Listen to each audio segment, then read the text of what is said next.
Happy Super Tuesday. Today we will be discussing the most recent developments on the ongoing 2020 Democratic primary election. Followed by the announcement of a $10 million donation for Cal State Fullerton. And finally, we're bringing you the latest CSUF and local news. All this and more on today's episode of The Report.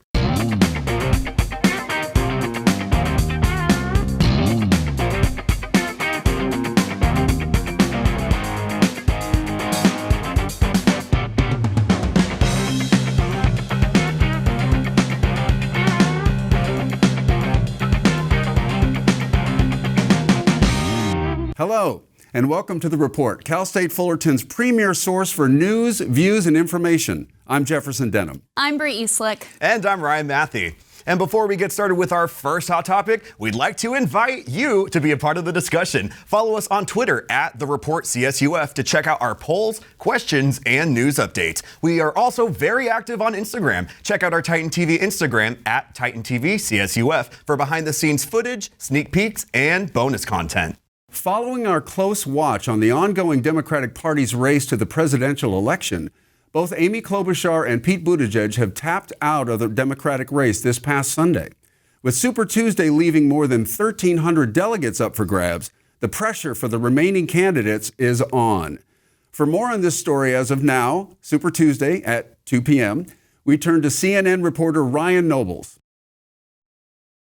With only a few hours until Super Tuesday, another shakeup in the Democratic primary race. Remember that what unites us is bigger than what divides us. Minnesota Senator Amy Klobuchar to end her 2020 campaign and endorse former Vice President Joe Biden tonight at a rally in Dallas, Texas. Also showing up in Dallas to throw his support behind Biden, former South Bend Mayor Pete Buttigieg, who dropped his bid Sunday night. Our goal has always been to help unify Americans, to defeat Donald Trump, and to win the era for our values. And so we must recognize that at this point in the race, the best way to keep faith with those goals and ideals is to step aside and help bring our party and our country together. As the moderate lane in the primary shrinks, Sanders saying he is ready for the challenge. The political establishment is coming together, and they will do everything. They are really getting nervous.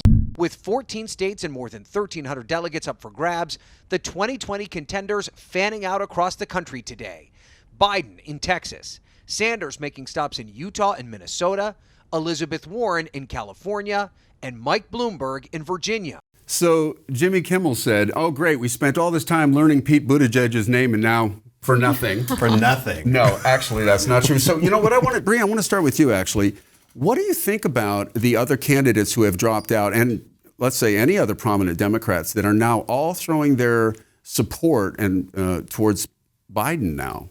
Now, I think I understand where they're coming from. Like they're dropping out and they just want to, send their voters over to Biden, or whoever they endorse, right? Well, one thing that Buttigieg said was that it will allow people to come together more, which I agree with. Lowering the competition, making it to where it's only, a few people to select from, bringing the Democrats more together, which I really agree with. But the thing is, though, how do we know they're going to vote for Biden? That might not be their, second choice per se. So, they can say it all they want, but that doesn't mean it's actually going to happen. So, Ryan, do you think that's right? Do you think that this is bringing the Democrats now together? If we're talking conspiracy theories for a hot sec, it seems very likely that they're doing this because if you talk Buttigieg, you talk Klobuchar, who were popular in their own ways, but obviously not enough to actually become the candidate for the Democratic Party. So I think it's very smart of them to say, I don't believe I'm going to succeed, but I know somebody who is somewhat aligned with my views will.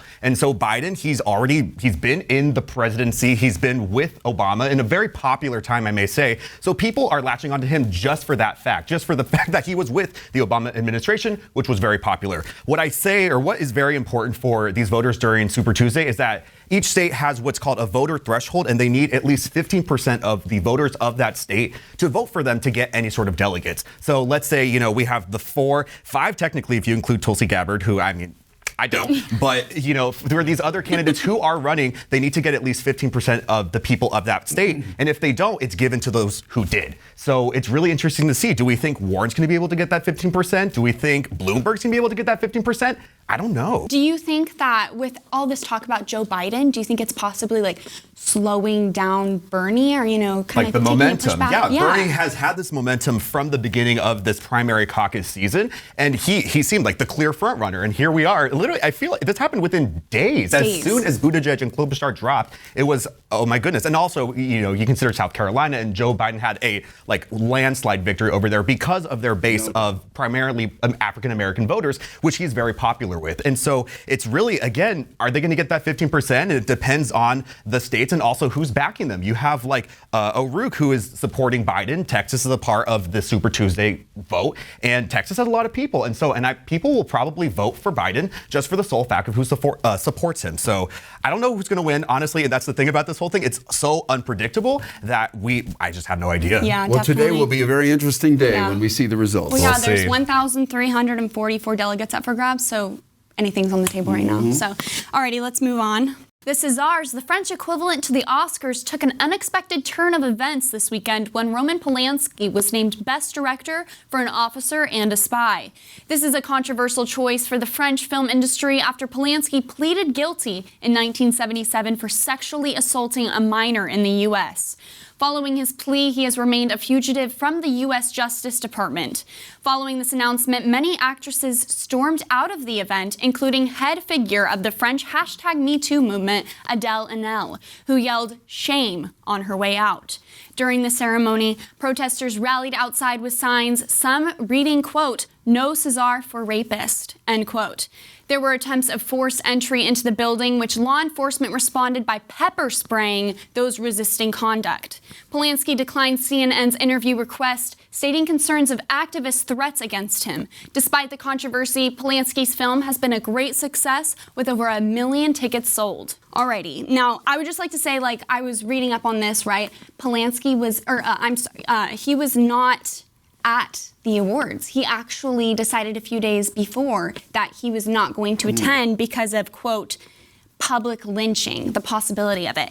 But the biggest thing here is that according to Vanity Fair, all 21 members of the board of the César Awards have dropped down and said, I'm done, I'm stepping back out of this. So now they have to find a whole nother award or a whole nother board members, you know what I mean? So I think it's just crazy, but what do you guys think about that? So would that be like the equivalent of everyone who's in charge of the Oscars saying, we are quitting over this issue? So they aren't technically the ones. I don't think they're voters per se, but they're because the board there's over members. 4,000 voters, but they are the board members, so they are in charge. They're on the top, So for our audience, if you don't know the whole story about Roman Polanski, in 1977, it was at Jack Nicholson's house, actually. Jack Nicholson was not there, but he drugged, raped a 13-year-old girl, and he was 43. Yikes, right? So other charges were dropped, and then they brought it down just to sex with a minor, which he pleaded guilty to. Why they dropped other charges, I don't know. Maybe you can find that out. But when it was rumored to be, or he caught wind of the fact that he was going to have to go to jail, he fled. And now he's in France. And France, because he's a citizen of France, they can't extradite him. So he's been living there ever since. So everyone knows about this little bit of torrid history. And yet he's still making films, and it's still making money. He's been on the run for more than 40 years at this point. He's been running from the U.S. justice system for that long for a crime that he should honestly have been sentenced to, right? And so there's nothing we can really do on the aspect, unless he, miraculously comes to the United States, then we'll get you. But the fact is, he's probably not going to do that. And so instead, I think what the real question is, and in the climate of the Me Too movement, are we still going to put these figures on golden pedestals for their work, for their artistic work, despite all these personal things that they've gone through in their life? And honestly, it's more to the person. It goes, I feel like, more to your morals and saying, do I believe this person who has done some things that I don't personally agree with or my morals don't align with, does he still deserve, great acclaim? No. And I personally, no, I don't think so. And how about the fact that the people who are protesting, they get pepper sprayed? because they're trying to say something about that incident and bring it and keep it in the public consciousness. Yeah, if Harvey Weinstein had a day of reckoning, why isn't he? I don't understand. Harvey Weinstein has done some very awful things, as people would say, but so has Roman Polanski. Well, we're going to move on now to talking about Joe Colomb, the founder of the well-liked Trader Joe's Market. He passed away on Friday at the age of 89 after an extended illness.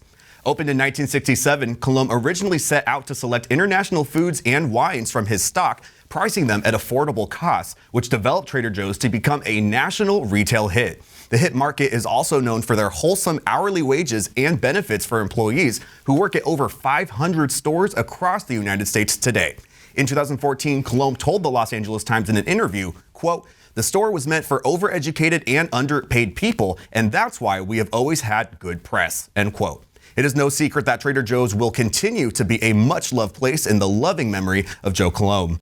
The company's CEO, Dan Bain, said, quote, "He was a brilliant thinker with a mesmerizing personality that simply galvanized all with whom he worked with," end quote. Rest in peace to the original Trader Joe.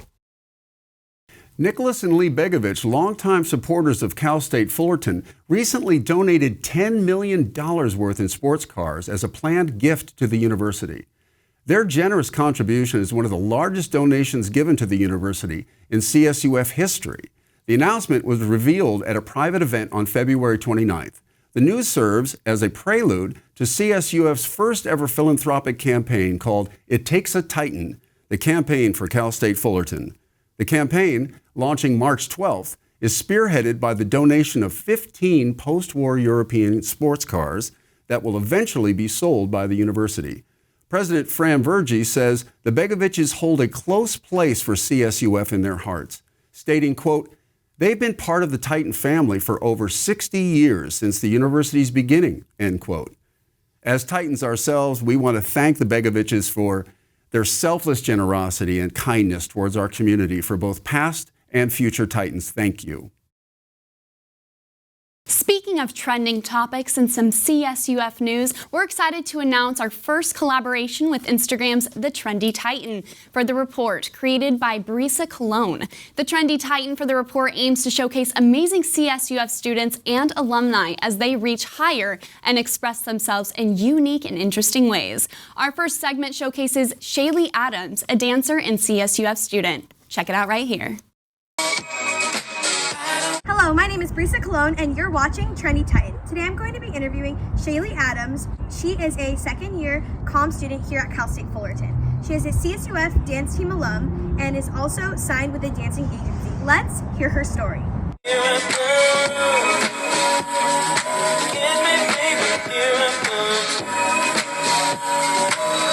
I grew up competition dancing in the Bay Area. Since then, I've been on the Cal State Fullerton dance team. I dance at Disneyland. I'm in a heels company, and I do a lot of outside agency work. I think that how you dress is a huge part of your self-esteem and confidence. In dance, people wear these really big, extravagant outfits to bring life to a certain story. You know, if you're doing a ballet piece, you might wear like a crown to indicate you're a queen, or maybe if you're like salsa dancing, you wear heels to show off your lines, make your legs look longer. But the outfits I have to pick out for auditions and classes are really, really important.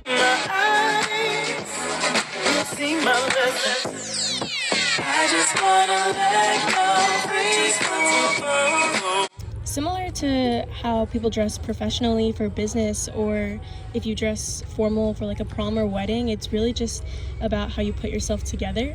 And obviously outside of my dance life, I'm just a regular student, so I would say my style is more comfortable and chill. My quote to live by would be to be the best version of yourself.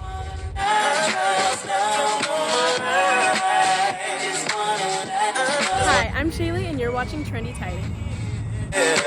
Hey now, this is what dreams are made of. Actress Hilary Duff has not given up on the Lizzie McGuire reboot after production was put on hold this past January. The 32-year-old took to Instagram on Saturday with an emotional plea for Disney to move the show from Disney Plus to Hulu, which Disney is a majority stakeholder of. In her post, Duff writes, quote, "I'd be doing a disservice to everyone by limiting the realities of a 30-year-old's journey to live under the ceiling of a PG rating, and that it would be a dream if Disney would let us move the show to Hulu if they were interested," end quote. Duff announced plans for the revival in August of 2019, with production starting the following November. Production was soon halted after the series creator and showrunner Terry Minsky, who also created the groundbreaking Andy Mack series, stepped away from her role amongst creative disputes. As the show's fate is unknown, a new showrunner has not yet been named.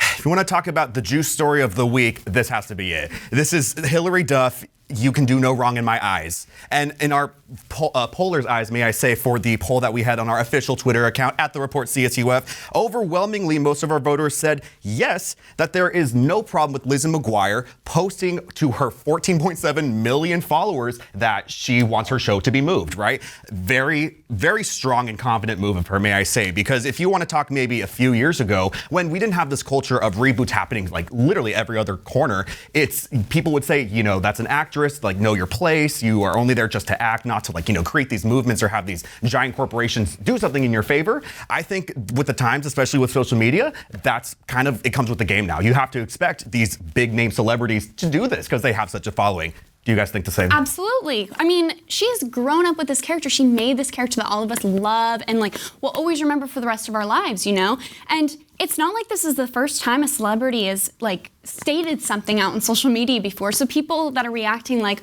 oh, why would she do that? I don't see a problem because there's many celebrities that have done that in the past, you know? So it's not like she's saying do this or like we're never going to be able to do this reboot. She's not like, you know, threatening them or any sort of way. She's trying to be nice about it. Like, please let me do this because this is what I want to do with this character in the future. And with Hulu, Disney's actually doing another show that was originally supposed to be on Disney Plus, Love Victor, which is a spinoff of Love Simon.